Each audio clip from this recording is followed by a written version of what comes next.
That overnight bombshell, the president and first lady testing positive for coronavirus. Now in isolation at the White House, concerns about the president's age, his weight with this diagnosis. A lot of people said this was only a matter of time before COVID made it to the White House, and it has. Extraordinary developments we were watching all night, overnight, and big questions now about not only just the president's health, but the health of everybody around him. He has a huge orbit of people around him.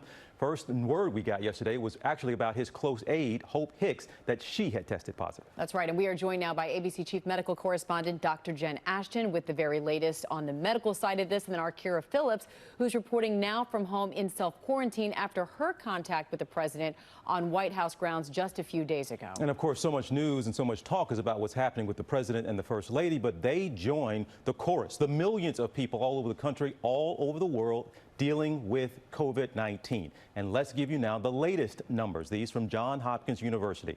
There are now more than 7.2 million confirmed cases of COVID in this country, with at least 207,000 American lives lost, more than 1 million deaths around the world. Kyra, we're going to begin with you. So first off, tell us what we know right now about how the president is feeling, his health, and when and how often he's been tested. Those are all great questions. There are reports out there that he is experiencing cold-like symptoms. I've made numerous calls. I even talked with an individual, a White House official that traveled with him yesterday. That official telling me he was on the helicopter with the president. He was with the president all day. He did not witness any cold-like symptoms as of yesterday. That the president may appear to have a hoarse voice, and that's because he's been doing a lot of talking. But at this point, we cannot confirm that he has any cold-like symptoms. I can tell you at the White House right now, everybody has been or is being tested, not just people that have been traveling with the president, but everybody inside the White House. I can also tell you, Press Secretary Kayleigh McEnany is there. Other members of the press are there. And so it is, in a way, business as usual. It's not like the White House is on complete lockdown and nobody's showing up to work. There are people there.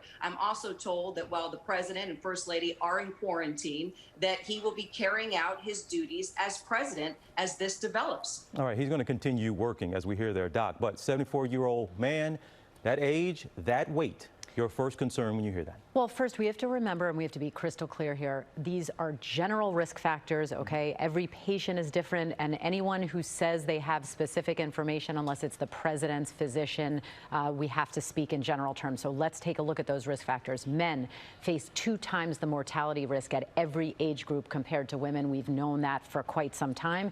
Age is a major risk factor, the greatest risk factor, in fact. So a 74-year-old has 5 times the risk of requiring hospitalization due to complications of COVID-19 compared to people 18 to 29 years of age. And obesity, a BMI of 30 qualifies as obese. That puts someone at 3 times higher risk of requiring hospitalization. Now, other numbers that we know at this point, 80% of COVID-19 cases are mild enough to be managed at home, and 45% of known infections, up to 45%, will show no symptoms at all. So there are a lot of things in someone's favor, but then you also have to go by risk factors. And we'll be watching how this all transgresses over the next several days, because obviously we know it can take several days for the real symptoms to actually appear. Exactly. So when we talk about days and the timeline of this, Amy, 5.2 days is the average incubation from exposure to when someone who will develop symptoms starts showing those symptoms. We know that there's a pre-symptomatic stage,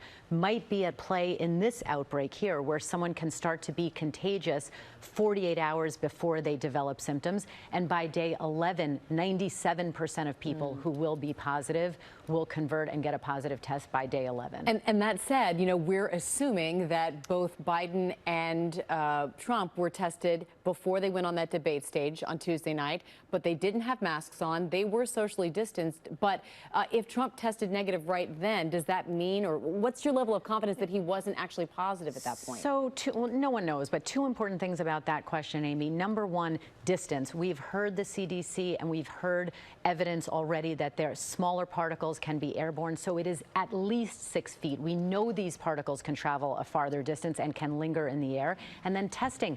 No test is 100%. There are false negatives as well as false positives. So I'm sure there will be a lot of testing going on in the next days and weeks in Washington, D.C. Biden's being tested. Would you have him right now in quarantine somewhere? I mean, if he had that exposure on that stage for 90 minutes, you know, I'm sure he has a personal physician, but self-quarantine may be appropriate. But again, that's for his personal physician to decide. And Kyra, I want to bring you back into this because the day after the debate, that's when you were there on the White House lawn, there to say you were in close proximity to the president. That's why you're now in self-quarantine. But tell us how you're doing and what your concerns are right now.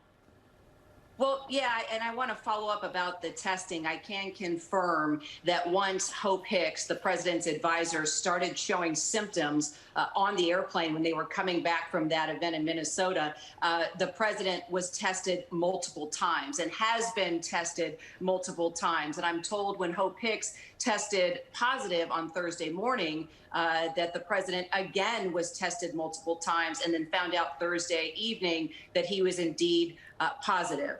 So I just wanted to make that point, and that is coming directly from those who traveled with the president.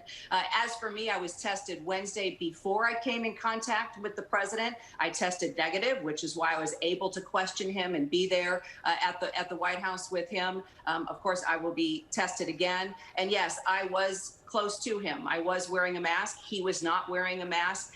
And I have to tell you, thinking about this now and just processing this all through the night, and you can see right there from the video, right there, we're 6 feet away. But there was a moment where the president came a little closer to me when I started questioning him, as you know, about white supremacists and if he would denounce white supremacy. So, you know, we have to all be extremely careful at this point. And that was a real reality check for me, for sure. So obviously, I'll be tested a number of times since coming into contact with him. Kyra, you take care there at home right now. Hope everything's going to be all right with you. But good to see you, and thanks for hopping on with us, okay? You bet.